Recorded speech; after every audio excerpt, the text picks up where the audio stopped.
Welcome to the Stuff and Things podcast. Your home for all stuff related to your favorite things in entertainment. Now, here are your hosts.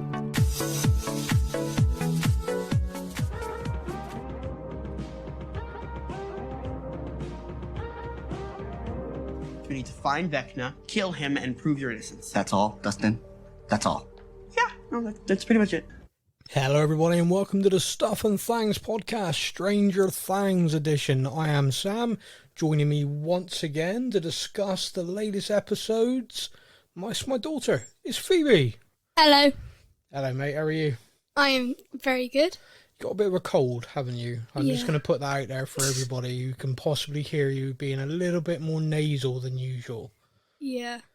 Just let everyone know. Yeah, just put it out there. Yeah, just let everyone know. You're a bit, but not COVID. It's not COVID, it's not COVID. So people listening, you don't have to increase your antivirus. You're safe. You're okay. See, that was nearly a joke. Was that a dad joke? Yeah, that was a dad joke. A bad dad joke? An okay one. Could have been worse. I often am. Okay. We debuted the show talking about, obviously, the recap of seasons 1, 2, and 3. We then did a show on season 4, episodes 1, 2, and 3. Basically just given sort of like an intro. We decided to do that because it was like a natural break for us when we were watching them.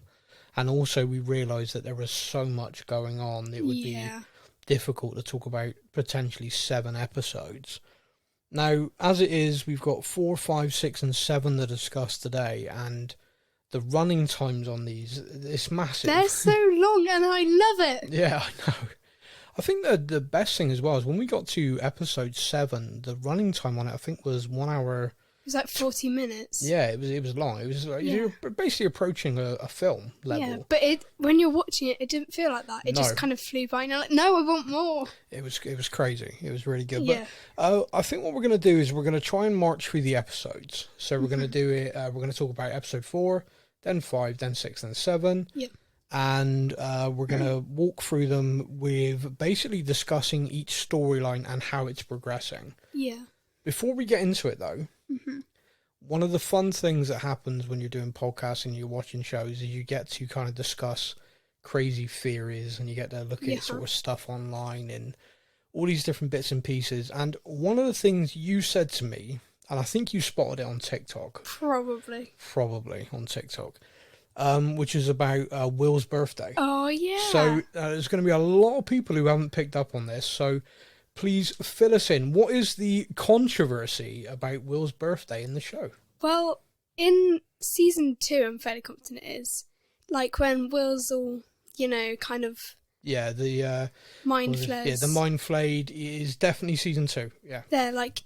Joyce is like trying to get him to remember who he is. And it's like, your birthday... March 22nd, like saying all these facts at him. And then in the most recent series, season 4, there's the whole incident with Elle and Angela, and they're videoing her.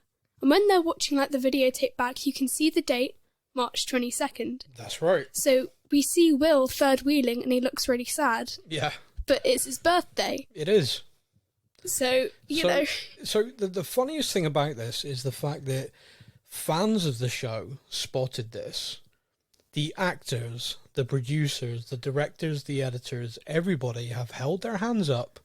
They didn't know. They forgot. Yeah, this was not a deliberate... See, the thing is, when you watch a show like this, they put stuff in. A bit like when me and my friend Stefan do podcasts on Marvel.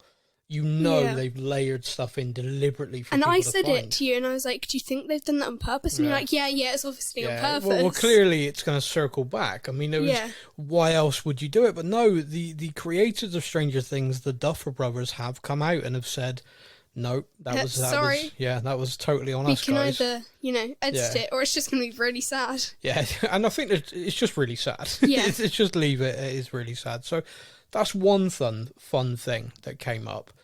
Another thing is me and you were discussing about, after we recorded the show of episodes 1, 2, and 3, you brought up the fact, is there a time on the clocks? Yeah. Now, we haven't gone back and watched it, and we did say in the show, like, if anyone else has had the opportunity to have a look, let us know. No one's messaged in about it. I think looking, because there's a lot of promotional series, it always seems to be midnight. I don't know. I think it is all the same time. I'm not sure what time it is, because it's obviously covered in, like, vines and it's all a bit broken. So it is hard to tell, but like, every time someone is, like, Vecna'd, it's, like, often, like, night, evening kind of time. Yeah. So I do think it is the same time, like, every day. Yeah, I think you're right. And also, in episode 4, which we're going to discuss in a minute, we do get Max basically working out how long she has. Yeah, which is kind of sad. Which is very sad. But we'll come on to that.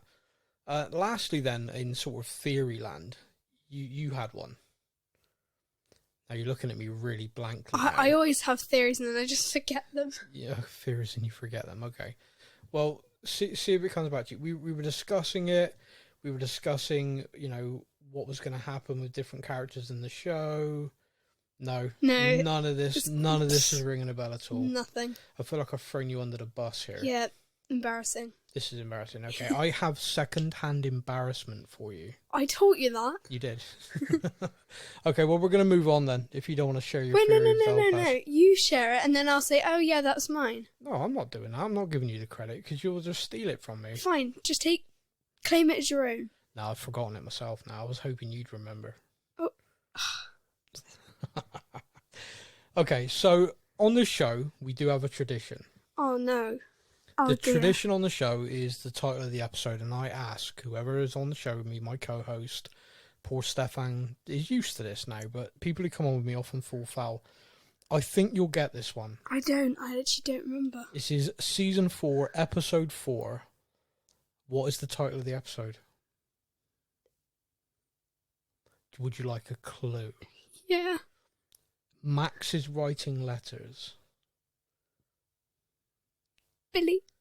The title of the episode is Dear Billy. Yeah, I said, yeah. Yeah, you said Billy. Yeah, all right, okay. All right, I'll let you have that. So, like I said, we're going to walk through each of these episodes and we're going to take a look at it on the basis of the individual storylines and sort of go for it. I also know, by the way, that people listening, if someone says something like, oh, we'll tell you this, and then they don't, it makes your brain itch. So, whereas I'm torturing my daughter at the moment, I will actually discuss the thing that she noticed, because I can see the look on her face, and I've got this vision of people listening, like, generally getting quite annoyed at me. So, episode 1 of season 4. Oh my gosh, yeah, I remember now. Yep. The Hellfire Club. They're playing D&D. And the games master, the dungeon master, if you like. Eddie. He brings out Vecna, and everyone goes, oh no, not Vecna. I thought we killed him. Now, do you want to say what happens? Go on then, go for it. So they're trying to, if you know how Dungeons and Dragons work, they're trying to roll the number that will allow them to defeat, and they're all there rolling, and they're all going, oh no, Dustin's there, he's rolling it, and it rolls 11, but that's not good enough, and 11 doesn't defeat Vecna. Yeah. So the actual line in the episode is, 11 is not enough to defeat Vecna. Foreshadowing? Question mark? No, you jumped on that, and I think based on a few things online, a few people have seen it as well.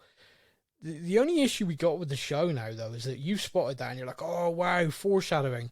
The Duffer Brothers have basically just admitted that they make mistakes. So this could just be a really, really kind of funny. Oh no, never mind. So anyway. Back to it now. Everyone should feel better. I didn't just leave that hanging. You all right? You feel better? Yeah, I remembered. I just didn't. I remembered, but I didn't remember. Yeah. Kids. Right, okay. First of all, we're going to talk about Dr. Owens, okay? Yeah. Dr. Owens, at the end of episode 3, has given the opportunity to Elle to go and try and become a superhero again, in her words. Yeah. Dr. Owens' team go to Mike, Will, Jonathan, and basically explain what is going on to them. Yeah. They leave 2 officers with them, basically to say, right, we're going to look after you, it's going to be your protection. You can't leave the house, stay. Yeah, so Dr. Owens has taken Elle, and Mike, Will, and Jonathan are basically... I mean, they call it house arrest. Basically, they're being protected by these two guys. They're not happy about it, but they're not gonna argue. No, they're not happy about it, but also it's kind of explained to them, which is quite interesting. There's a lady there who leaves, but she explains to them that there are elements of the American government who think that 11 is responsible for all this, therefore is a problem and is a threat to them, a threat to 11. Yeah. You know, it's a big issue. We then get to see in this episode just how big an issue that is. So Mike, Will, and Jonathan decide that they're going to go back to Hawkins. Yeah. They're like packing their bags. They're like, right, we need to go help our friends. Yeah. We have to get involved. It's not Stranger Things if you don't unnecessarily get involved with stuff.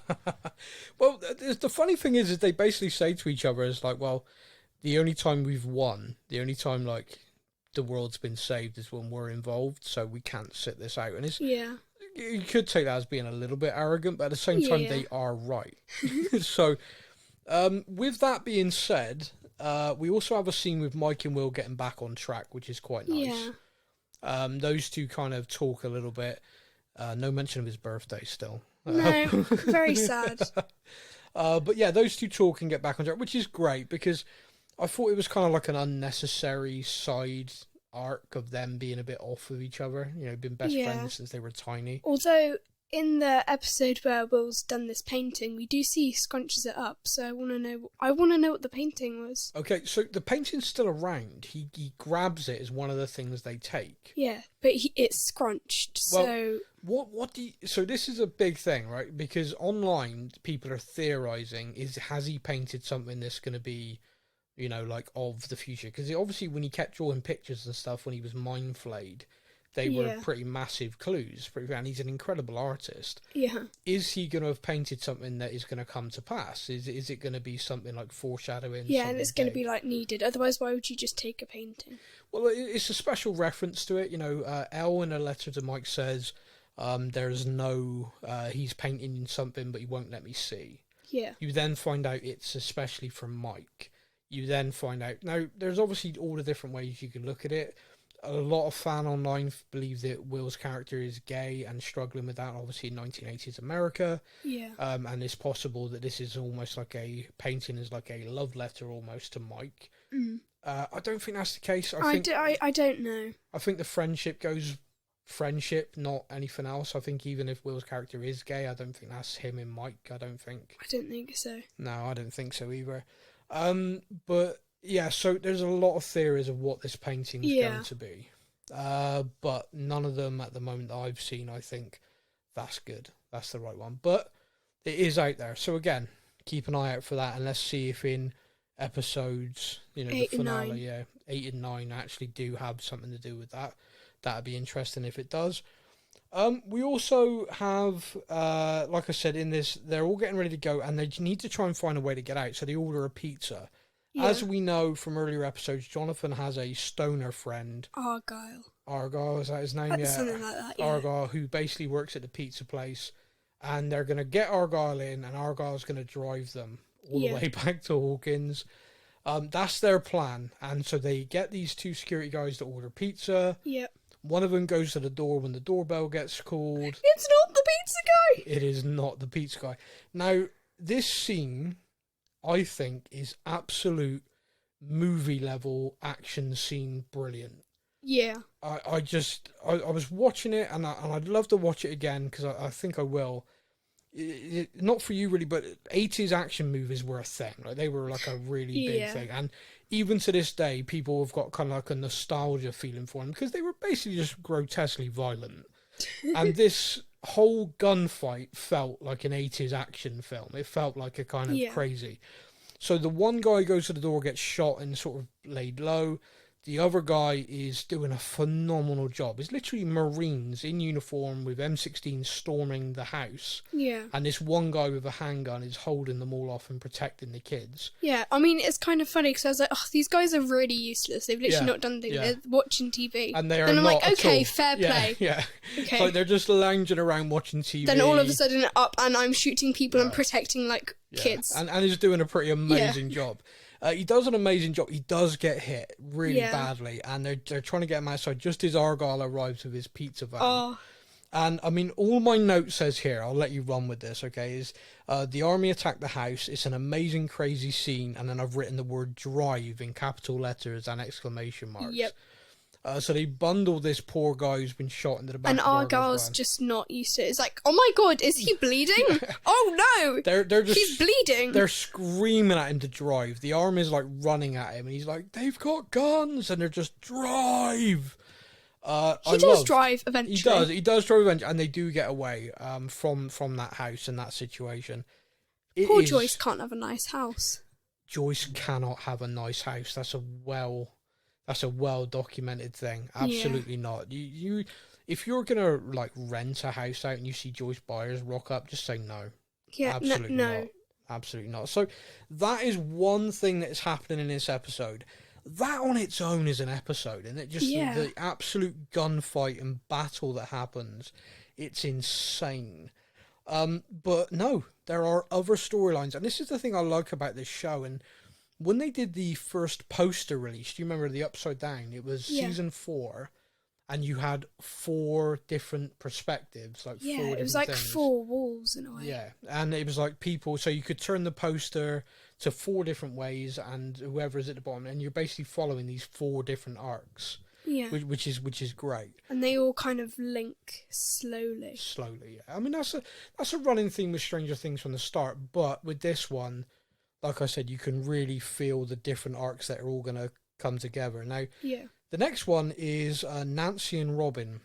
Best friends. We Nancy and Robin's friendship is something I never knew I needed until this all starts going on. And these two they basically blag their way into an audience with Victor Creel. Yeah. The scene where Nancy is getting Robin dressed is hilarious. That is funny. Robin trying to walk in heels and stuff like that, like Nancy, also hilarious. And then Robin absolutely going off at the professor guy about how she's got all dressed up and no one takes her seriously as a scientist and stuff like that.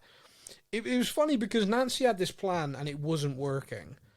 But, you know, she'd basically told Robin absolutely sit there, no. be quiet, I do talking, you shush. Exactly, yeah. You know, it's like when I talk to you. You know, it's like, Whoa. Yeah, whoa, dude.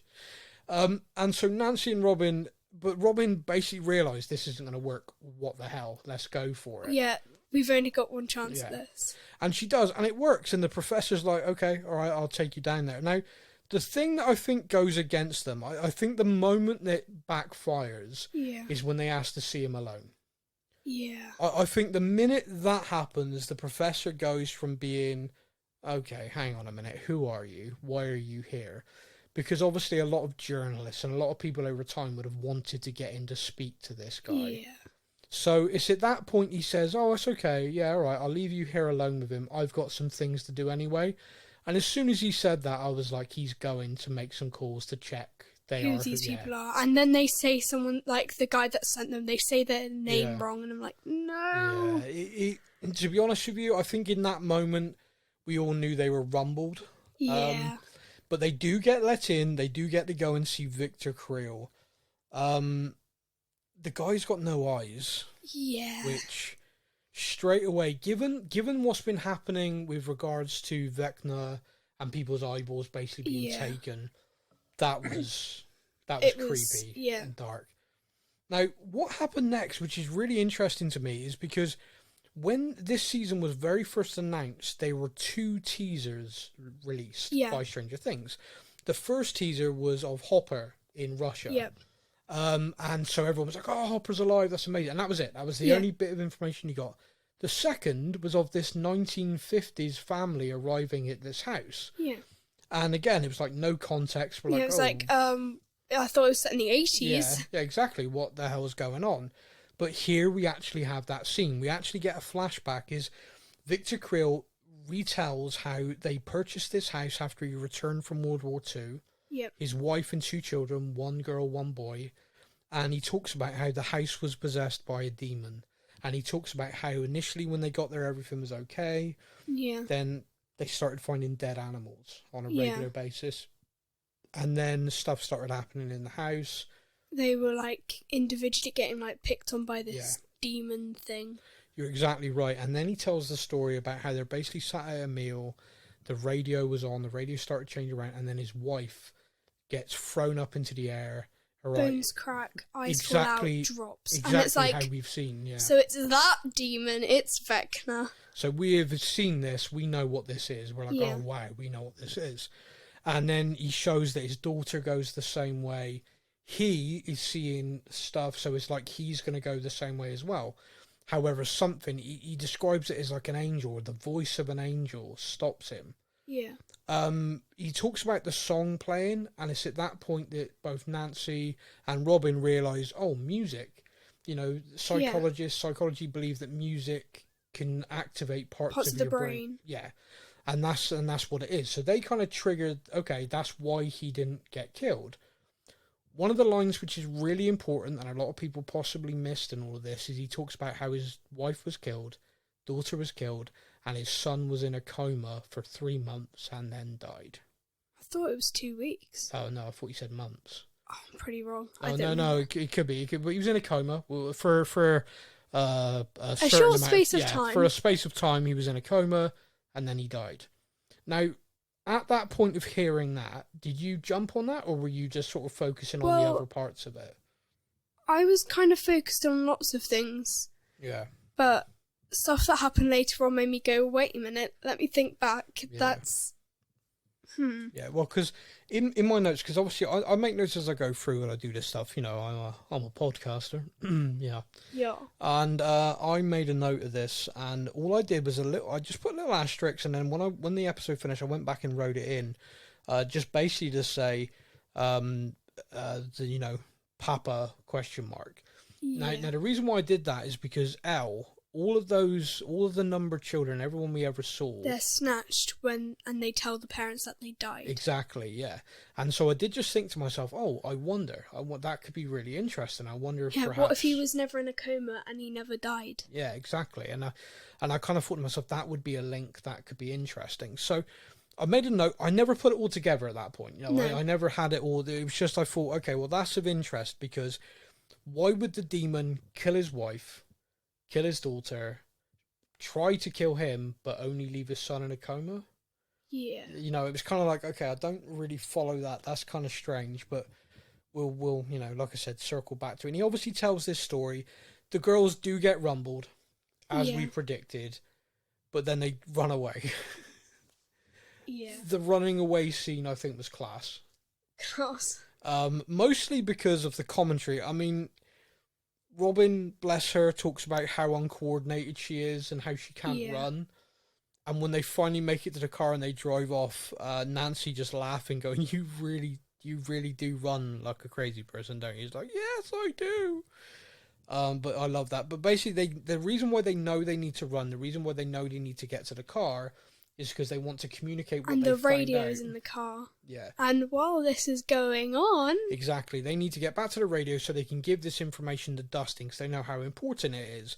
The reason that it is so important, and the reason why they've gone through all of this, is because following on from episode 3, where Max started to see the clocks, Max has told the whole group she has worked this out based on the information in the notes of the psychologist.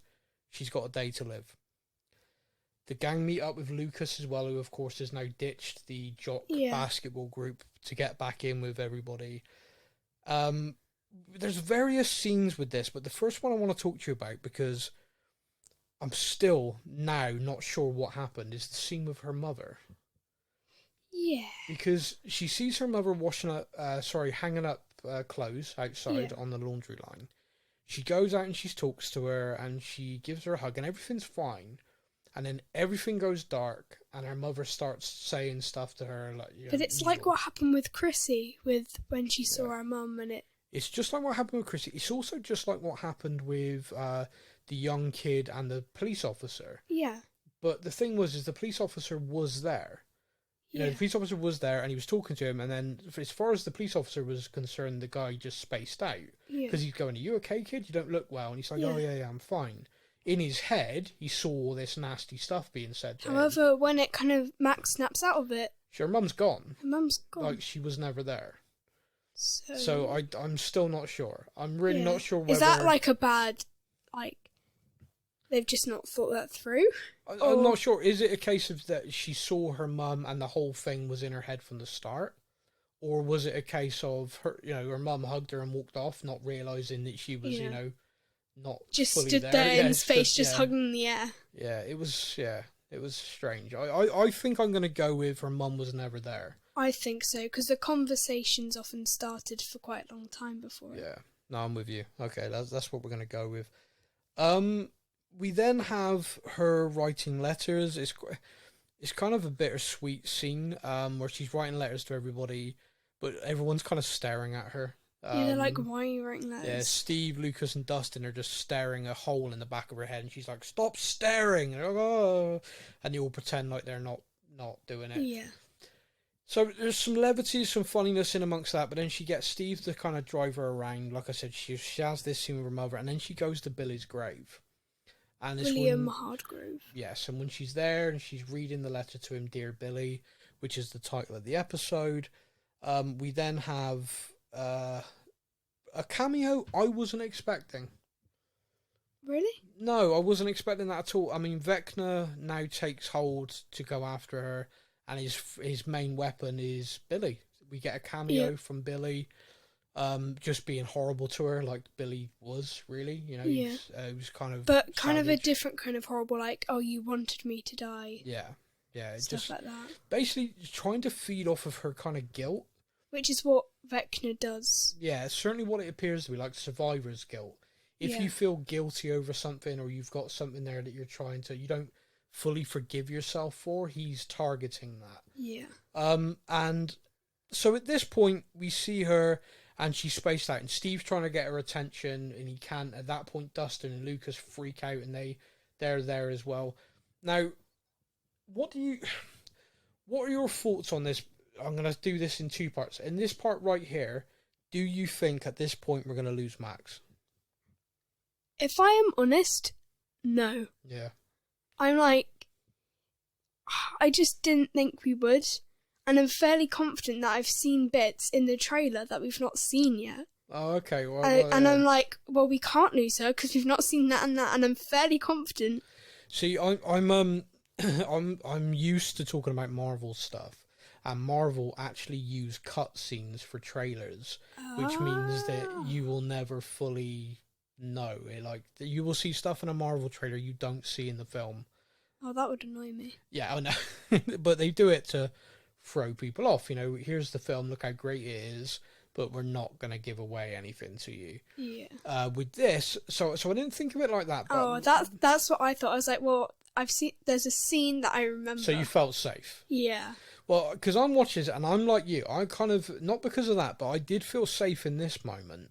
Because I was kind of like, nah, they're all there. The other storyline with finding out about the music, like I was kind of like, okay, we're okay. I think we're okay. And the other ones with the people, they had been left alone. Yeah, exactly. I mean, she was kind of alone, but they were still... Yeah, they were sort of shouting at her to try and get her attention. Yeah. So in her head, Vecna's got her cornered, and Vecna's then put his hand on her head, and so in the real world, she starts to levitate, which we've seen. And I'm like... Now, just before that happens, they get a radio call about music. Music! So good! Play favourite song! Yeah, Dustin and Lucas, what is her favourite song? And it's Running Up That Hill by Kate Bush. It's stuck in my head! Now, if you're a fan of Stranger Things and this song is not stuck in your head... You're not a true fan. Are you a fan of Stranger Things?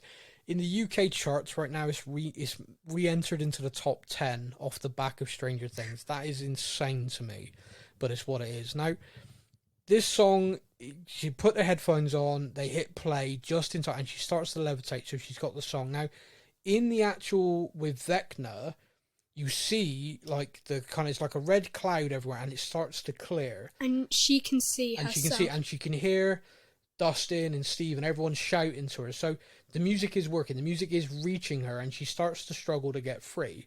And then she sprints away. She attacks Vecna and runs.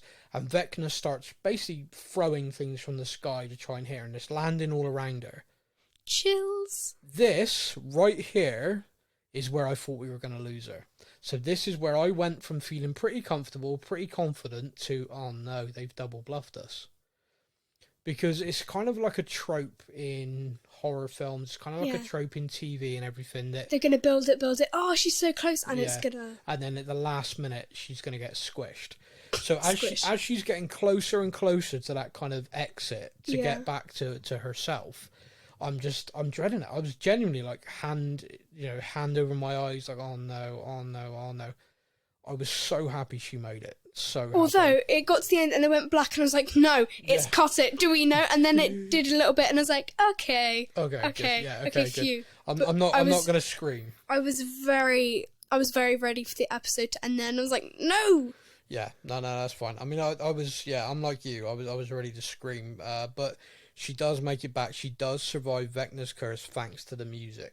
So they're not taking any chances. Going forward, she's got those headphones, she's got that song. And she does say at some point later in the series, what if I get sick of this song? What if I get sick of it? Which, to be honest with you, based on my experience of listening to it about 4,000 times since this episode, no, you don't get sick of it. It's great. It is a good song. Anyway.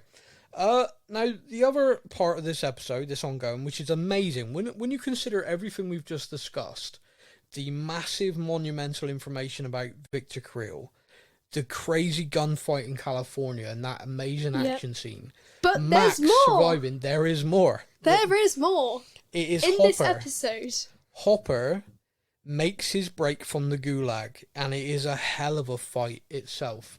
He has done an absolutely amazing job where he has got away. Because we saw that scene where he got his legs smashed and it was enabled him to sort of take the chain off and everything like that.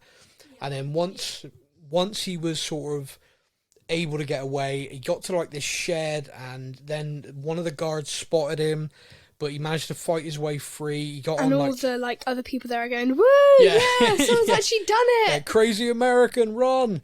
He does get away, and he makes it into like this town, and when he's there, he knows there's like a church, an old church building there, which is... This where he's going to get picked up. Yeah, and it's full of smuggled goods. So basically this guy flies in with smuggled goods, he's going to drop some stuff off, pick him up, and fly him out. So this is the plan.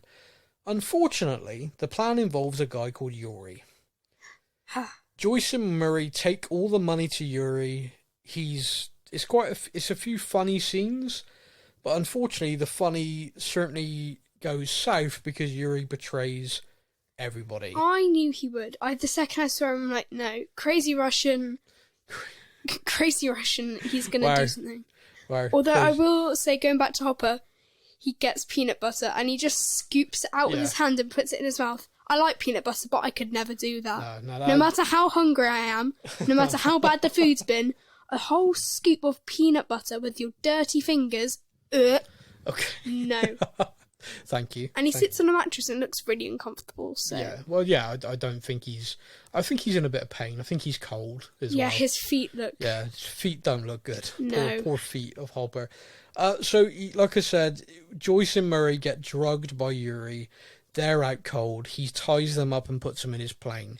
He then grasses up the guard that helped Hopper and he escape. actually seems okay. Yeah, so he's thrown everybody under the bus, and he's arranged to go and meet this warden to deliver two highly wanted by the KGB and Murray and Joyce.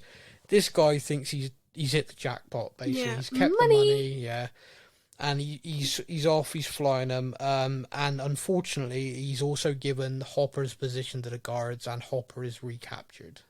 Yeah. What an ass.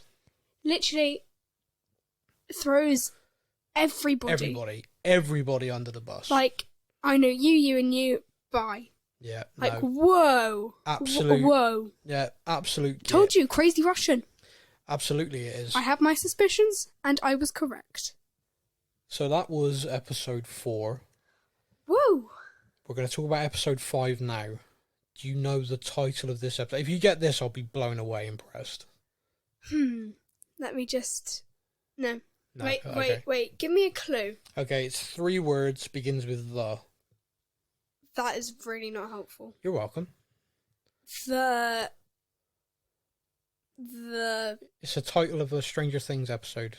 episode 5 in season 4, in fact. Yeah. It's the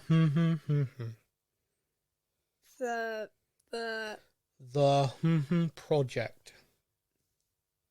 I don't know. The title of the episode was The Nina Project. The Nina Project. Okay, so... Oh, damn it, Nina. We are going to move our way through here, and we're going to actually start where we left off with the last one, okay? So, Hopper is back in a new higher security prison. He also reveals in this, because he's talking to the guard who helped him escape. And it's kind of a little bit of an interesting tidbit for Hopper, but this is the sort of thing I think in the past might have been cut out. I think this is like a little bit of detail that might not have made, trying to keep a time limit down. Yeah. I think possibly this would have got cut, where he reveals how he actually blames himself for everything. The Vietnam War, he talks about how he was experimented on with these sort of drugs and things and chemicals, and basically when they got back, loads of his comrades in arms couldn't have children, and those who did, stillborn and stuff. They died young. But he, in his arrogance, he thought that wouldn't happen to him. And he had his kid, and, she lived for a while, but as we know... And then died of cancer. Now, he basically genuinely blames himself for all of that. And he talks about how I always thought that I was cursed, and actually no. And I've written this line down because I think it really shows how bad of a place he is mentally, because he says, I wasn't cursed. I am the curse. Because he talks about how he was trying to get away, trying to get back to Joyce, trying to get back to 11. And whenever he's there, they're in danger. Exactly. And if they try and help him... Now they're in danger, yeah. Yeah, because he knows that they've come to get him. Or they know that this guy's betrayed him, so he knows that they're in trouble. Yeah. Now, what he doesn't know, of course, is that Murray has been studying the ancient form of karate. And he is a black belt. He is a black belt against 13-year-olds. Yeah. But still a black belt. Yes, and Joyce, still a black belt. Joyce hypes him up a little. Joyce is like, come on, you're a black belt. You need to handle this guy. You can do it. And Joyce manages to slip her binds. Yep. She creates a bit of a distraction. Murray then corners Yuri and uses his karate skills and knocks him out. Let's go, Murray! There is one problem with Murray knocking out the pilot, though. They can't fly the plane. They cannot fly the plane. No. And the plan was to, just get him to go drive the plane, but we're now here and you do what we tell you. Turn around, you naughty, naughty boy. Yeah. Naughty, naughty Russian. And crash, basically. Yeah. So that is what is going on there in Mother Russia. In Hawkins right now, Dr. Owens' agent, we see, has visited Eddie's uncle and goes in and tells him he has to move. Yeah. The thing I loved about this, by the way, is the fact that nowadays the government show up and tell you to move. No. Yeah, no, I'm not doing that. I'm going to contact the press. I'll speak to my local council MP. Yeah. People would kick off. In 1980s, I think people probably would have been like, oh, okay, the government are telling me I need to move. The government, they're going to help me. They're not out to get me. Nowadays, everyone just realises that they're evil. So, he gets, and it's because they've noticed in this that there is clearly an opening. An opening to the upside down. And you can see on the ceiling right where Chrissy was, there's like a crack. Yeah. And it's like, ooh, that doesn't look pleasant. Yeah, so they've got that. Now, one of the basketball players at Chris's funeral is seeing the clock. Now, we did see Vecna kind of grab him at one point and cause him to have a nosebleed. Yeah. So he's getting the headaches. He's where Max was. So he's in trouble. They go hunting down the Hellfire Club again, and they actually find where Eddie has been hiding. Now, he's by basically I think Lover's Lake. Yeah. And he grabs a boat and tries to get away from them. Two of them, the kind of the captain and this guy, they jump in the water to go after him. And the guy shoots in the air. Crack, crack, crack. Yeah. Collapse. Although I do like how he didn't get the whole inside his head thing. Yeah. So clearly we know there's going to be a lot more if now we're not starting to get the inside of everyone. I like the fact. Also, it wasn't needed. You know, we know what's happening now. We get that, and we saw him see the clock. We saw him with the headaches and the nosebleed. So we know bad things are happening to that guy. So when we see him shoot out of the water, it's a worry. But he dies, and that happens right in front of the captain of the basketball team. And he sees Eddie, and he's like, Eddie, "It's Eddie. It's definitely Eddie's fault." The whole hysteria about Dungeons and Dragons and stuff like that is it's messed up. Very, very messed up. Now, at the Wheeler house, the gang are all sleeping, and Max draws what she saw.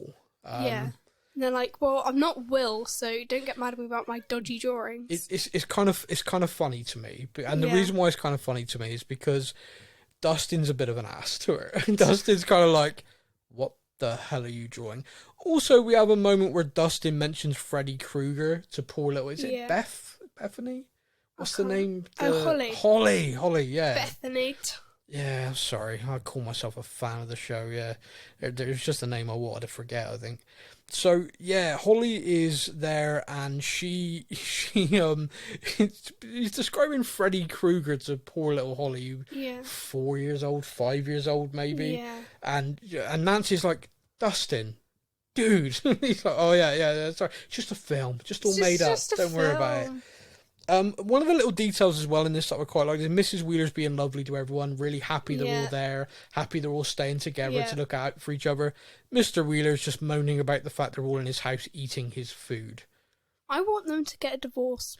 Do we think at some point he's going to do something ridiculously heroic? Because this whole time he's just been a bit of an ass. I feel like they're going to build it like he is. And then no? Okay, alright, well we'll have to wait and see. I got this image that in the very final season, like the final battle, Mr. Wheeler's going to do something incredible. Gonna, come to save the day. It's just going to be like this whole time he's been an absolute genius all along, and he's going to save it for everyone. But yeah, so like I said, this is what's going on there. Max has done this drawing. Now, Nancy's looking at the drawing, and she starts to recognise the things on it that is Victor Creel's house. Yeah. And so she starts to piece all the little segments together of what's been drawn and realising, this is what this guy described to me, the front door, everything. Like the window, everything. Yeah. So you get that really great. They also notice that that the lights in the house are flickering. Yeah. They're like, something's here. Yeah, so basically they go to the Creel house. Yeah. They go to the Creel house and... Sorry, I should have said that first. They go to the Creel house, and when they're there, they notice lights flickering, etc. like that, and we actually see a great visual of the house turning upside down, and then it becoming the upside down, and you actually see that is where Vecna is.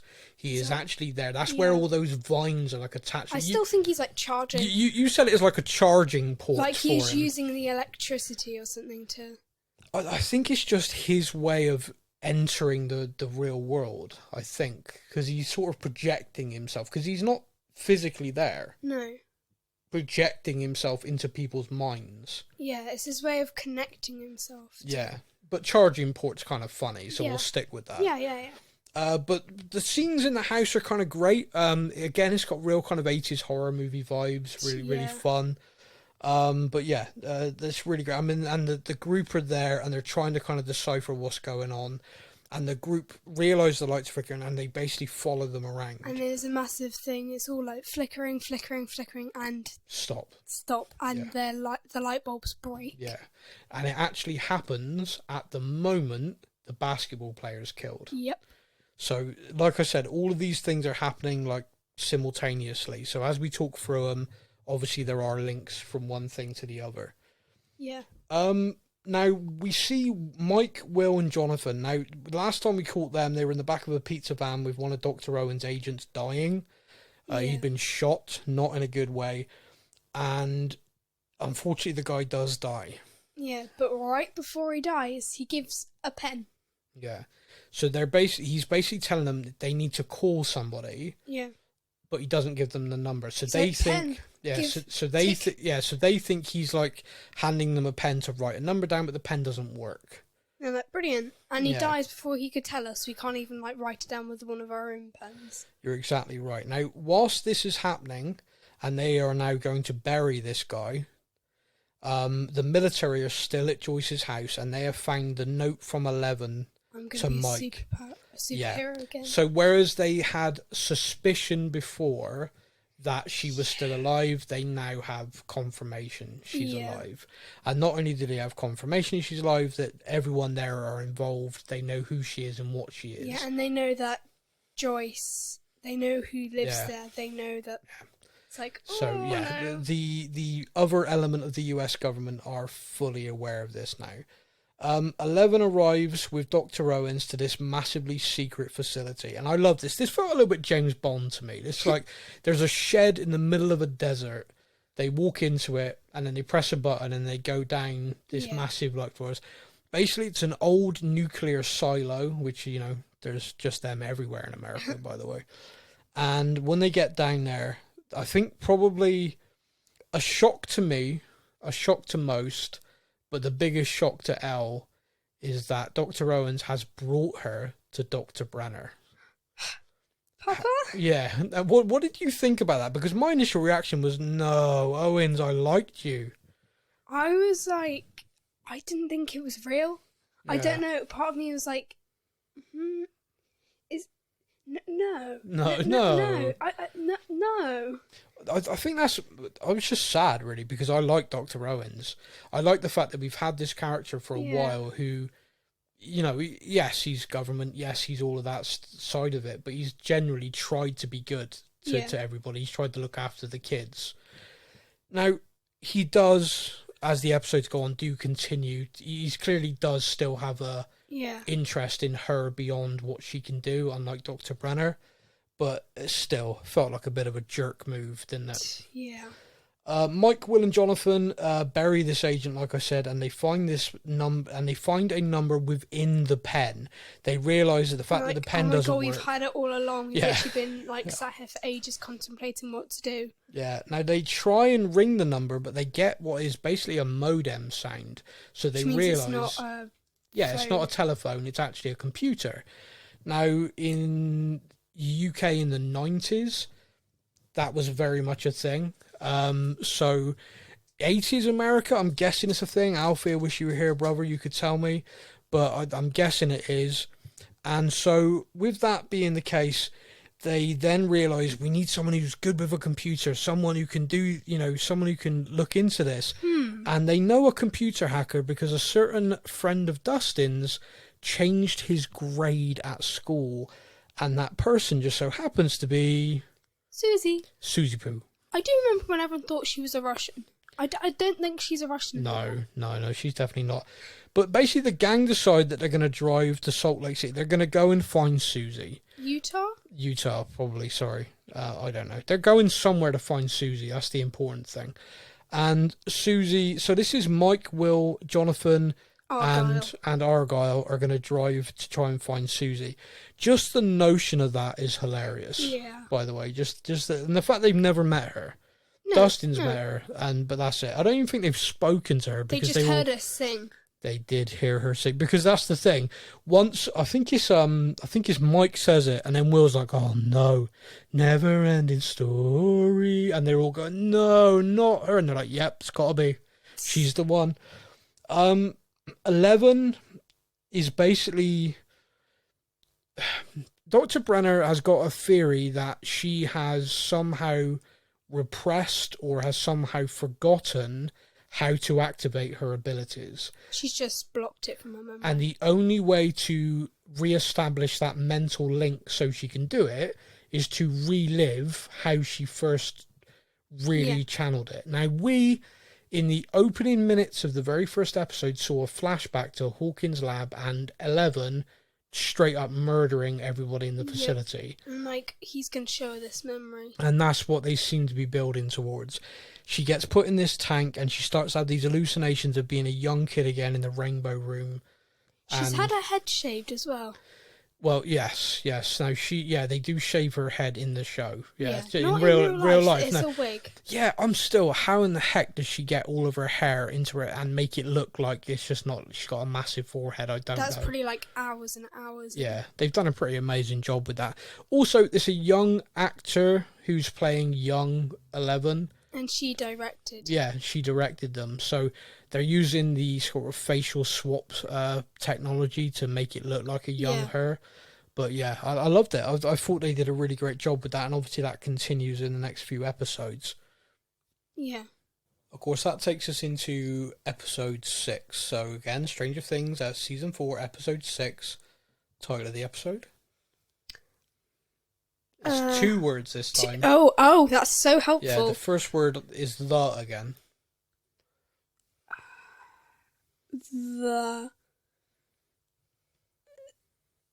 The tank. Okay, it's called The Dive.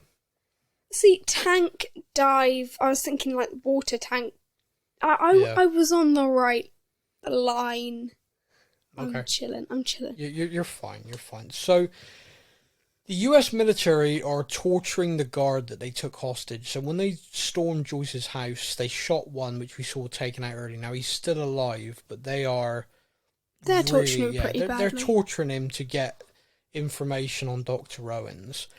Dr. Brenner is explaining to 11 that she needs to unlock this mental block, which is what we discussed. And the way he talks is so creepy. He's just taps her on the head and he's like, remember. And I'm like, ugh.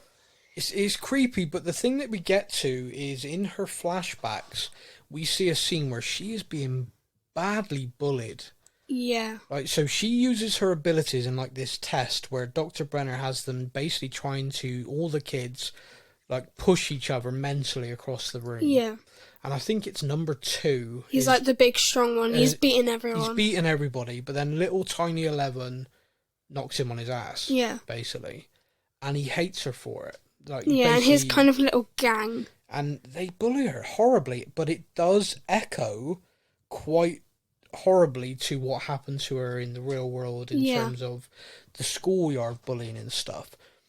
And it's kind of like, okay, we again saw that flashback where she murders everybody. Yeah, this is why. And you're kind of like, oh, wow, she was bullied. And does that basically mean that everyone in that school got off lightly? Because if she'd had her powers, because she does do that, doesn't she? She does walk up to her and do that thing with her hand.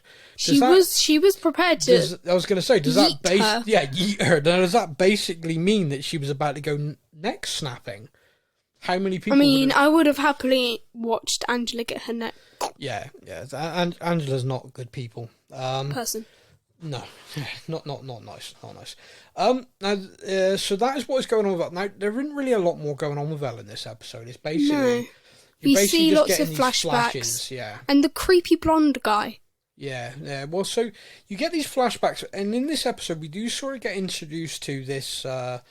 I don't know what his best title is. Orderly, I suppose. An assistant who's there. Yeah, like Brenner's assistant. And he is being quite kind to young 11 and all of these and he realises she's being picked on. He does, whereas nobody else seems to realise it. So Dr. Brenner sort of picks up on it. 11 tries to cover and say, no, I'm fine. Yeah, no, please. Yeah, I don't want to get more bullied. Dr. Brenner does punish 2.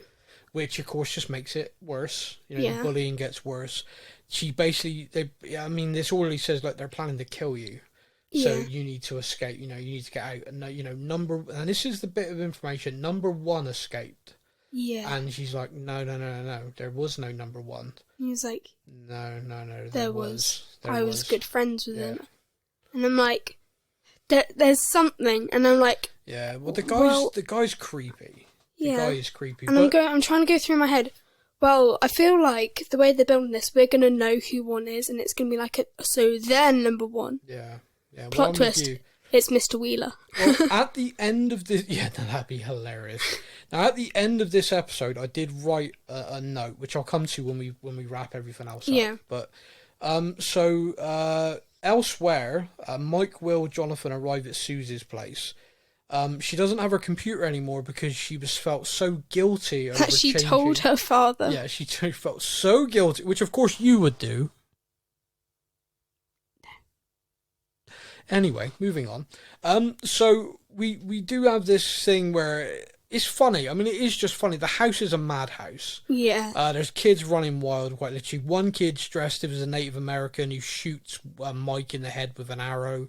Obviously, got a sucker on the end of it, not an actual pointy tip. Ow. Yeah, otherwise dead Mike. Bye. Yeah, but so it's a madhouse. It's kind of funny. It's just a really light-hearted aspect of like what's going on. Susie does manage to get them onto the computer. Does manage to get them the information they Prints want. it out. Yeah, and she basically is a equivalent of a computer hacker, but in the 80s. Yeah. This is going to go over your head, but anyone from this sort of era remember watching the film War Games? The scene's a bit like that. And basically, she does all of that, and then Mike goes, "Great, can you print this out for us?" And she's like, "No, sadly, only IP geological locations. What I can do, printing's just too much." And they all just stay silent, like they don't know if she's joking or not. She's joking. And then she just presses the button and it prints. And it's like, oh, okay, great, thank you. So the team have got the information they want. Susie has contributed to save the world again. Let's go, Susie. Yeah, I don't think Susie. you're a Russian anymore. No. Did you ever actually really think that, or did you just think it was a funny theory? Bit of both. Yeah, but, okay. Over in Russia, speaking of Russians, Joyce and Murray... they've got Yuri tied up after the plane crashed. Yeah. They're basically messing with him about leaving him there to be fed to the bears unless he takes them and acts as a guide. There are no bears, but you know. Yeah, they do. Hopper is basically going to be fed to a demogorgon.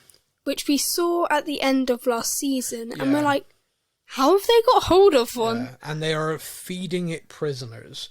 They're trying to like build it up. And they give them a meal, and all the prisoners are like, yeah, they're giving us this meal because they think that we'll have energy to fight, and Hopper just brings everybody down. It's like, no, they're going to kill us, they just want us to be juicy. Yeah, they just want us to be fat and juicy for their pet, and everyone's like, oh, okay. And then like the Russian guard's having to translate, and he's like reluctantly doing it like, oh, you're all going to become really depressed after this. And they do, and he does depress the whole lot of them. He then stages a fight with that guard so he can get hold of a lighter. So I was worried about Hopper. Obviously, the stuff he said in the last episode. He's very down and like, oh, he's given up.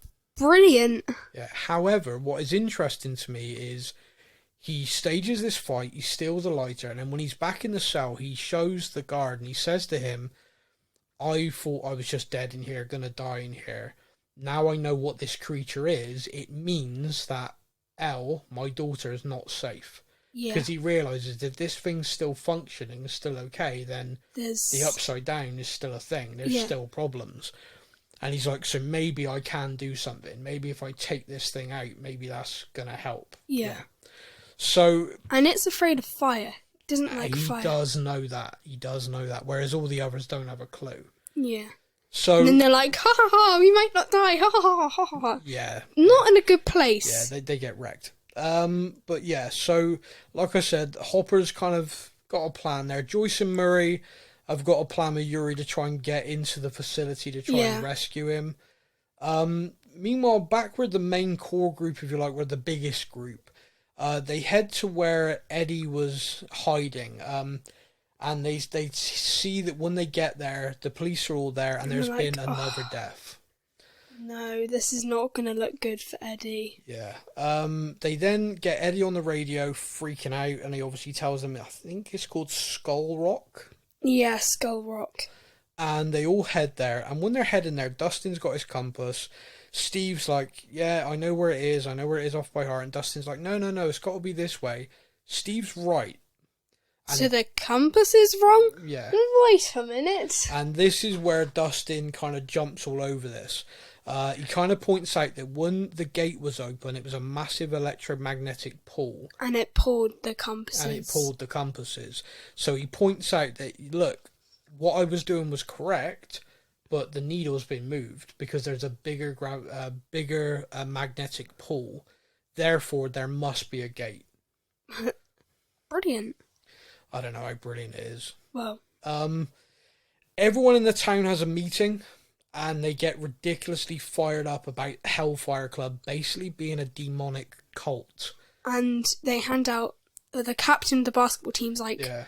you know, we need to do this for God, you know, we need to get rid of them, they're like the devil, blah, blah, blah. And he hands out a photo of everyone in the club, and like Mrs. Wheeler, Miss Sinclair. They all see like their kids. They're like, yeah. whoa. They all get freaked out. They all see their kids. It's not a good thing. The compass leads the group back to Lover's Lake. Steve, Eddie, Robin, and Nancy go out on a boat. And they basically row out until they find the point where the compass just starts going in a circle. It's like, woo, and they're like, okay, it's here. We're here. Yeah, and they realise, okay, it must be in the water, so Steve jumps in. Steve, takes his shirt off. Nancy has a bit of a look at Steve. Hello, Steve. Steven. We get a funny moment as well where on the shore, Dustin, Lucas, and Max, and Dustin says with binoculars, when did Steve get so hairy? No, Lucas says when he gets so hairy. Dustin's like, I told him to like tame his mane. Yeah, tame his mane, but he says the ladies love it, and which Max just grabs the binoculars, and Lucas is getting so jealous. She's just staring, not saying anything. He just keeps looking at her, looking back, looking at her. It's quite funny. So they're on the shore, they're in the boat. Steve jumps in, and Steve does find underneath a gate under the water. Or as Dustin would like to say, a water gate. Yep. Which, again, very 80s pop culture reference for anyone old enough to get it. He does find it, and Steve, when he gets back to the boat, is dragged back through the gate, and he is literally dragged through. No, not my Stephen. The episode, he's getting munched on. He's getting like by these like demi-bats. We're going to go with demi-bats. Let's go with demi-bats. These demi-bats, flying, winged, evil, demigorgon nastiness, are feasting on poor Steve. Ow. It doesn't look good for Steve at this point. I mean, my note is Steve's being munched on. Uh-oh. In the real world, we see that the police have shown up and are looking, and Dustin, Max, and Lucas are basically going to scarp her. And on the boat, the rest of them jump in after Steve. Yeah. Eddie's really reluctant. I will say Nancy is first. Yeah, she straight away pretty much. Robin is second, not far behind. And he's like, no, don't leave me, please. He doesn't want to go at all, he's but like, he does. Literally, fine. Yeah, so he's like, okay, if the two ladies have gone, I really need if I'm found just sat in this boat right where someone's died. Yeah, again, I need to go with them. So he jumps in as well. And that is the end of episode 6, which then takes us to basically the feature film, nearly length version of episode 7. Yes! Season 4, episode 7. The title of the episode was... Does it start with the? It does. It starts with the. And how many words? 2? 5. Oh, okay. The...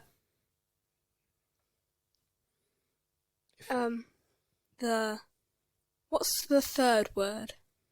The third word is at. What's the fourth word? Hawkins. The something at Hawkins lab? That's right, yeah. So it's the something at Hawkins lab. The kerfuffle. Oh, so close. It's the massacre at Hawkins lab. Kerfuffle, massacre. Yeah. They're both good words. So we're gonna walk our way through the different parts of this. We open with Nancy, Robin, and Eddie arriving to save Steve, basically just in the nick of time in the Upside Down. Yeah, poor Steven. He was getting munched on, and he is very blooded. There's a lot of bite marks. There's a lot of blood, and Nancy sort of basically uses part of her clothes to wrap around him to try and stop the bleeding. I will say, something I saw, and I don't know if it was a bite or a flap, but one of the bats did go on her back, and then Robin had to smack it off. Yeah. So I don't know if Nancy's been bitten a bit too. But they didn't really touch on that, and she wasn't, like, in pain. Well, it's possible. I mean, they could have landed, dug claws in, just not as... Yeah. I mean, Steve was getting munched. Like, they were taking chunks of flesh out of him. They were literally ripping chunks out of him. So, they do arrive just in time, and they are in the Upside Down. And one of the things that's quite interesting is in the Upside Down, they talk about how everything's kind of there, but the people aren't. Yeah. So they talk about the fact that, okay, well, if everything's there, We then can get guns. Yeah, why don't we head to the police station and... They're like, oh, no, tool it's up. too far. Blah, blah, blah. And that's like, just go to my Yeah. house. I've got loads of guns. Yeah, it's very, very American. Yeah, so like I said, it's very, very American, a very kind of, who's got guns? Everyone's got guns here. Everyone and their mother's got guns, like you, their mothers. They do go off on their plan, they do head to her house, and that results in kind of an interesting thing, because whilst they are there in the Upside Down, Yeah. in the real world, Dustin, Lucas, and Max have basically been taken there by the police. All the parents are there. Yeah, they're like, what have you done? Yeah. You naughty children. You naughty children. Again, Mr. Wheeler's just not showering himself in any kind of glory here whatsoever. I'm starting to think that as this podcast goes on, I'm changing my own mind. I think him just getting shot might be okay. But yeah, the police are there. They're quizzing them. They're sticking to their story. It's kind of funny because even Lucas's sister, Erica, Yeah, she's like, no. yeah, you're all lying, but actually says it in front of the police, so they're glaring at her. But whilst they are there, they do notice that the lights are flickering. Now, the reason the lights are flickering is because in the Upside Down, That's where Steve they can are. hear Dustin. He's like, I can hear the little bugger. Like, They're here. They are here. What? And they kind of mess about with the light. They kind of manipulate the lights, very similar to season 1, Joyce and Will. Yeah. And it manipulates the lights so they can communicate. And he goes and gets like this very 80s toy with all these light up panels. Very 80s. And they use it to light up so they can write words, so they can communicate a lot better. And they basically communicate that they're there and they need to get to... They've worked out how this is... So one of the things they've worked out is that whenever a murder happens, whenever Vecna kills someone... A portal opens. A gate opens, yeah. So they are going to head to Eddie's uncle's place with a view of getting through. So they communicate that across to Dustin and everyone. So Dustin, Lucas, Max... Does Erica go with them? I think she does. Or does Erica stay? I can't remember. No, that's bad. I can't remember now. I've got a feeling she went with them. Yeah. Which would be cool, because I like Erica. Although, we do see that they don't get guns in the Upside Down. No, they don't, no. But... Which is a big point that I was about to come to. Yeah, no, well, I came to it first. Go for it. It's the past. And it's when season 1 was, because it's got the revision cards that she went through with Steve. Yep. So, that's when it was opened. Yeah. So, it's not been changed other than stuff like light. So basically the Upside Down's frozen in time. Yeah. But here's the intriguing thing to add to that.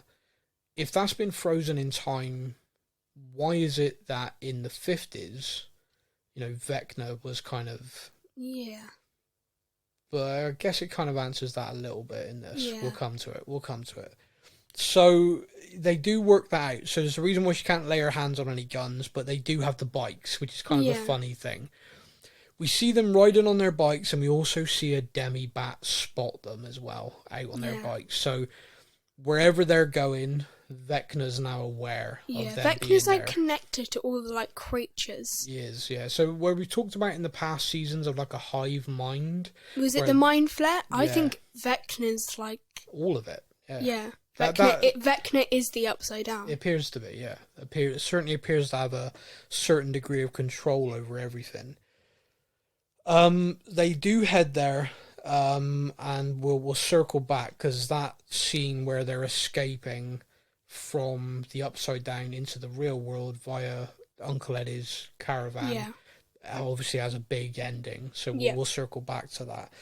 In Russia, Hopper is ready to fight the Demogorgon, and Joyce and Murray they've blagged their way into this prison brilliantly. Murray's basically pretending to be Yuri. Because he can speak Russian. And he's just acting eccentric as hell. And the prison guards are like, oh, I heard you were a madman. "You're even madder than I heard," and they're all laughing. Yeah, and but it's like a joking. moment. It's like, oh no, he knows, and then he says something else, and it's like, ah, ha, ha, laugh, laugh, laugh, Yeah, chat, laugh, chat, chat. laugh, laugh, laugh, chat, chat, chat. Yeah. So that's great. They managed to work their way in. It's kind of hilarious that Joyce is there. I mean, Joyce literally, the mom at home, and she's managed to infiltrate a Russian gulag in the Soviet era. But it's funny. It's fun. Don't read too much into it. It's just a very fun story. Whilst they're there, they obviously get taken out to watch this fight. Yeah. They see Hopper and the other prisoners, and this Demogorgon starts ripping through them all. Hopper manages to finally light this thing on fire, which gives him a bit of a, keep the thing back. The Russian guard who he's in there with and him manage to fight the thing back, and then just as they get through a door, because Joyce opens the door for them, after Murray pulls a gun on the commanding officer and uses his karate skills again. They manage to get into this door where they're safe, and Hopper throws the flaming spear into the Demogorgon's mouth. That was cool. Yeah. Loved that scene. I mean, for ages I've been like, it's got this mouth, and it takes ages to go raw before it chomps. Yeah. So just put stuff in its mouth. Yeah, just and then it launch chokes. something, yeah. So, to me, it's perfect sense. Hopefully that's killed it. I don't think it's killed it, but it's No. definitely Angered it. Yeah. Yeah, it's definitely angered it. They get into this room, and Joyce and Murray get there, and there's this really wonderful reunion where Hopper has this completely baffled look on his face of how in the hell Joyce is where they are. Yeah. And Joyce is just obviously happy he's alive. And they run out. Well, they don't run. They walk and they hug. They do. It's nice. It is a nice scene. I do wonder what's coming next with that, but I know we got episodes, 8 and 9, because they're still in Russia. They don't have a way out. The plane was They are crashed. technically still in the base. Yeah, exactly. So we don't know. We don't know what's going to happen with that, but that's where that is left. But Hopper, Joyce reunited, and Murray, the three of them together with with Yuri as a prisoner. Yep. Are they and the Russian guard. Let's see what happens. Yeah. We don't know what's going to happen with that. Circling back then, because on what the thing I think we need to finish on is the 11 story, obviously. So circling back to Nancy, Robin, Eddie, and Steve trying to escape the Upside Down. They make it to this opening, this gate. And the way they've got to get through, it's brilliant. Yeah. It's really clever. So Dustin, I think it's a rope, just throws, and he throws it up. Yeah. And because of the way that the gravitational pull works, it flows through into the Upside Down and comes down, which means they can climb up through it. And then they'll just fall. And once they go through the gate, though, they literally fall. So they've got mattresses. Yeah, they've got a mattress down, and we're supposed to ignore the stains, according to Eddie. Yeah. Eddie, dude, clean up, dude. And so who's first? I think it's Nancy. No, it's definitely not Nancy. Sorry, Robin. Does Robin go first? Yeah, she's like, oh, I'll be the hamster. Yeah, guinea pig. She goes, Eddie goes. Nancy starts going. Yeah. And she stops. She's... The problem is... getting Vecna'd. Vecna has latched on to Nancy, and we see her... guilt-tripped by the whole Barb situation. Barb, yeah. And so we have seen this with other characters. There is something they feel guilt about. There's something they're not happy about. I do find it interesting. Barb was a character in season 1, was there and gone, but they've managed to string her, the arc, that, the whole thing about Barbara through the entire show. Yeah, they have. That's dedication to Barbara. Yeah, people were like, put respect on Barb's name, don't forget Barb. I'm sorry. Barb's a major character in this show from start to finish. It's hard to forget her. Exactly. How do you feel about this? Because me and you have been talking about character deaths, and we've been talking about, someone's big's gonna die this season. That's how we've been feeling, definitely. I want her to die. I don't like Nancy. Oh, see, that's so controversial. Yeah, so controversial. I know. I don't like Nancy. What is it about Nancy you don't like? I like Nancy. I just, ugh. Okay. It's just a girl thing, is it? Well, I feel like Jonathan can do so much better, and also She still likes Steve, and Yeah. I don't want Steve to get with Nancy because I want Steve to go with me because no Nancy. Right. Okay. That's freaked me out forever. But so basically, we've got this. The reason why I'm worried for her is because we've already had one of the characters be Vecna'd, as you like, and survive. I'm not convinced they're going to survive a second time. So I'm worried. And also, like, I don't see anywhere they can get, like, music easily. And... No. So I'm concerned. I'm also still concerned for Steve, because he wasn't in a good way. He was kind of almost falling over, and they've kind of... Well, it's infinitely possible, of course. We've been thinking about a character which could die. We could see multiple characters go. If Steve dies, I'll cry. Like I cried when Alexi died. Alexi. R.I.P. Alexi. Never forgotten. Gone, but never forgotten. Gone, but never forgotten. He's also in, another film that you like, where he survives that one. Yeah. So that's okay.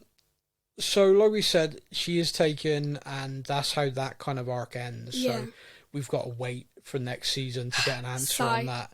But now, the 11 thing. The 11 thing is... Oh, my God. The 11 storyline in this does kind of have a conclusion, if you like, in terms of it answers a lot of questions. Probably the biggest question we've had since this season began, did 11 really kill everybody at Hawkins' lab? And we get it answered. We get a lot of answers. But then it opens more questions, so, it's kind of not... So let's just walk through the main bullet points for this, okay? Yeah. 11 is confronted with the massacre day. Like Basically, in the memory tank. In the memory tank. And it's kind of... They've quickened up the way they're doing it. Dr. Owens has been unhappy with how she's doing, worried about her mental health, worried about her health full stop, like her body and trauma. And Dr. Brenner's been pushing and pushing and pushing, and he's decided, no, we don't have any more time. We're going to skip to this day. We're going to skip to the day.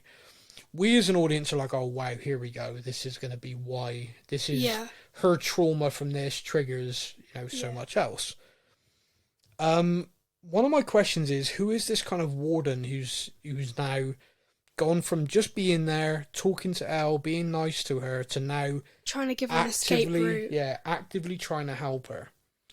And he talks to her about how he takes her to this place and says, like, they're going to kill you. Yeah. So I'm going to help you escape. I'm a prisoner here too, because 11's like, well, you can come with me. He's like, no, I can't, because I've got this in my neck. And at that point I'm going, It doesn't seem right. No. Like, something really feels off at this point. And he's got this thing in his neck, and he basically tricks 11. Yeah. To coin a modern phrase in this, he's basically groomed her to do this. He's been working on her for a while. He's been talking to her, being nice to her, getting her to trust him. She's very isolated. Everyone else is horrible to her. So he is like her only friend at this point. And because of that relationship he's built, she volunteers to use her powers to remove this from his neck. Yeah. And she does. And though he walks over, picks it up, and he's got a smile, and I'm going, bad guy. Yeah. He's always... He calls it a tracking device. Yeah. I'm like, that's no tracking device. No, he's been creepy since the start. Yeah. Now, what happens next is he leaves the room and says, right, I'm going to go and do something. I'm going to get something. Stay here. Yeah, stay here. I'll be back. Yeah, I'll be back, and then we'll leave via this thing. And the siren goes off. And this is the moment I realise what's going on. Because in this flashback we've seen before with Dr. Brenner's perspective, we have heard this siren, everything going on. And it's as the massacre. Screaming, and it's whilst the massacre is happening. We are now seeing it from 11's point of view, the siren, the screaming, so it's not her. It's the guy. It's the guy. But how is he doing this? Wait a minute. And we see her go out to investigate. Guards stop them, and we see him basically use powers just like 11's. Oh. And he rips these people apart. I mean, he cuts through everybody. We then have this scene. He reveals who he is. He reveals he is number one. He's number 1. He has the tattoo 001 on his arm. The original. The original. And in that as well, we also realise who he is. He is Creel's son. He's Creel's son. Yeah. So Creel's son never died. He was snatched by Brenner. He was snatched by Brenner, and the reason why Brenner snatched him is because of his abilities. So Brenner didn't give the abilities. This kid already had them. The kid had them from where we don't know. Yeah. That's hopefully going to be established, but it would appear that children with these kind of abilities and stuff are there, and Brenner's watching for them, certain markers. Also, he talks about how him being the way he is allowed 11, so I don't know if there's been some sort of genetic mutation. I don't know. That's he talks about like he used me and like so I don't know if it's like he looked for kind of parents that were vulnerable to enough to take their children and be able to cover it up. Yeah. And then injected them with like part of one. Yeah, that's what I'm wondering as well. So with that being the case, and him having these abilities, him clearly not being a good guy, bit messed up in the head. We learn from that. So we saw that same flashback of the 50s, but now from his point of view. And there was no demon. There was no demon. And at that point, I'm going, so maybe Vecna didn't exist then, or is he Vecna? And that's it. And this is the point that we're kind of like, okay, so it wasn't the Upside Down back then. It was this kid with his abilities, killed his own mother, killed his own sister, tried to kill his father. But he collapsed. But couldn't do it because his father was so strong holding on to that music. Because it was playing from the radio. Yeah, and so technically he saved his dad by turning on the radio. Basically, yeah, without realising. And he, because of the effort he put in to try and kill his father, blacked out and went into a coma. And that's when Dr. Brenner snapped him up. Yeah. So Creel gets arrested. Everyone thinks he's a murderer, psycho. Yeah. His son thinks that's funny. He basically reveals that he thought that was hilarious, and is then taken in and becomes number 1. But he's saying all this stuff, and he's like about he didn't feel like what they were doing was right. He's like clearly very messed up from a young age, and they're like they were trying to get me help. And he's got this weird obsession with spiders, which does make sense because a lot of the time throughout the season we've seen stuff visualizing spiders, like loads of spiders, especially with the clocks. Spiders. I hate spiders. Yeah, always has to be spiders. Just because it creeps people out, I think. And yes, it creeps me out definitely. But we obviously see that he's the one who's killed everyone in the lab, and 11 stands up to him. 11 stands her ground. I thought you were the good guy. Wait, this isn't right. They have a kind of power off against each other, and this guy is winning. Yeah. Here's an interesting thing then, and here's the bit where I think it's the important memory that is unlocking 11's power and her ability. Earlier, I'm going to call him 1, told 11, use your anger, channel your anger, and it will help your powers. Yeah. And she's there thinking of all these angry memories. And then she thinks of like happy ones and love ones and Yeah. And it's a tiny bit cringy. But, we'll let it pass. So it's kind of like love conquering hate, basically. Now, I have seen a lot online, and I do understand people are like, whoa, that went a bit Disney. Yeah. And I do get where they're going with that, and I do understand that, but this is the route they're taking, and that's fine. It's not a bad message for people. Yeah. Choosing that over hatred is definitely always a way to go. She does that. She focuses on those memories, and when she does it, she becomes more powerful than 1. And she's actually so powerful, she pushes him through the dimension into the Upside Down. But it looks not new, but it's like, I think 11, she's not opened a gate. She's made, well, she has opened a gate, but she's made the Upside Down. You think that's what that is? You think that's being made? That's why it's frozen at that time. It's frozen at the time it was made. Okay. I've not thought of it. I mean, I just thought of it as it's another dimension and she's pushed him into it. No, I think she's made it, and that's why it's frozen at that time, and the reason it's like you can communicate through the lights is because it's something to do with like the lights is the way it kind of charges, and that's something that he was able to mess with his powers. Okay. So I feel like, yeah. And that's why he's kind of the main thing in the Upside Down, and maybe, like, Vecna's created, like, the Mind Flare and the stuff to try and... I don't know. Okay, try and get back. Okay, well, no, I like it. I like that as a way of thinking, but one of the funny things is we've always known that 11 used her powers and opened the gate in Hawkins' lab. What we've now learned is the massacre at Hawkins' lab was 1, and 11 took 1 out, and in doing so, opened that gate in Hawkins' lab. So that is how that happened. We finally know how that happened, and it was an incredible scene. Like it was absolutely incredible. You mentioned to me after us watching it about the fact that to break away from Vecna's curse, people have been using music and channeling their memories. And again, Elle, to defeat him, focused on her good memories, her love. And again, we've had that situation. It's when people are focusing on the bad, the negative, is like when the guilt. The guilt, and that's when Vecna's been able to take people. So I think that's a key thing. I think that's something for everyone to look out for. The music and the love is focusing on the good, happy. The negative is what it feeds on. I wonder how much that's going to become a thing for Hawkins as a general thing, because like obviously negative energy it feeds off. Yeah, because if you think about the town at the moment are negative. They're all out hunting down the Hellfire Club.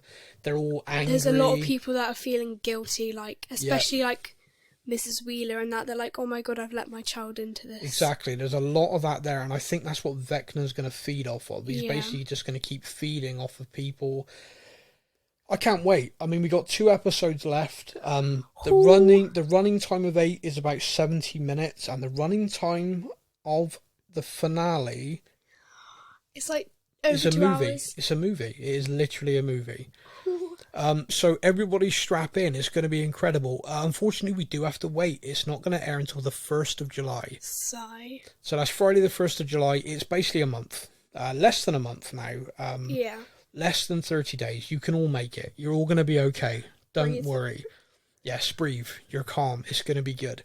I want to say a massive thank you to everybody who interacts with us. I read all the messages, all the emails and everything, and everyone who sent in messages being very, very kind about this show. I really appreciate it. I know Phoebe really appreciates it. Yeah, it's nice. She also really appreciates every email and comment which runs me down and talks her up. Yeah, so if you could send more of those, that'd be great. Thank you, everybody. That is our show. Massive thank you to everybody for listening. I hope you've enjoyed it. I hope you're enjoying Stranger Things as well. We will be back to discuss the final 2 episodes as one bumper show once they've aired. Until then, everybody, you all take care. Bye. Thank you for listening to the Stuff and Things podcast. We hope you enjoyed the show. You can find us on Facebook or online. Simply search the Stuff and Things podcast to join in our conversation every week.